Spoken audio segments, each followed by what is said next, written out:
किताब मुकद्दस में से इब्रानियों के नाम खत के 5वें बाब की तिलावत। क्योंकि हर सरदार काहिन आदमियों में से मुंतखब होकर आदमियों ही के लिए उन बातों के वास्ते मुकर्रर किया जाता है जो खुदा से इलाका रखती हैं, ताकि नजरें और गुनाहों की कुर्बानियाँ गुजराने, और वो नादानों और गुमराहों से नरमी के साथ पेश आने के काबिल होता है, इसलिए कि वो खुद भी कमजोरी में मुब्तला रहता है। और इसी सबब से उस पर फर्ज है कि गुनाहों की कुर्बानी जिस तरह उम्मत की तरफ से गुजराने, उसी तरह अपनी तरफ से भी चढ़ाए।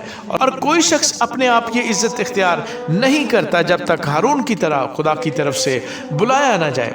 इसी तरह मसीह ने भी सरदार काहिन होने की बुजुर्गी अपने तय नहीं दी, बल्कि उसी ने दी जिसने उससे कहा था कि तू मेरा बेटा है, आज तू मुझसे पैदा हुआ। चुनाचे वो दूसरे मकाम पर भी कहता है कि तू मलके सिद्क के तरीके का अब तक काहिन है। उसने अपनी बशरियत के दिनों में ज़ोर ज़ोर से पुकार कर और आंसू बहा बहा कर उसी से दुआएं और इल्तिजाएं की जो उसको मौत से बचा सकता था, और खुदा तरसी के सबब से उसकी सुनी गई। और बावजूद बेटा होने के उसने दुख उठा उठा कर फरमाबरदारी सीखी और कामिल बनकर अपने सब फरमाबरदारों के लिए अब्दी निजात का बायस हुआ।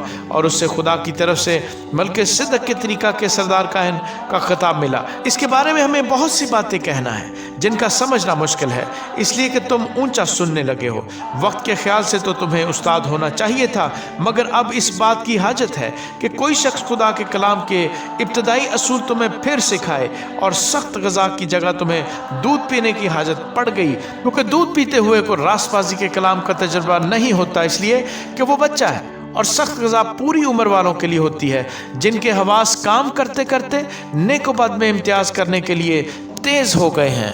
आमीन।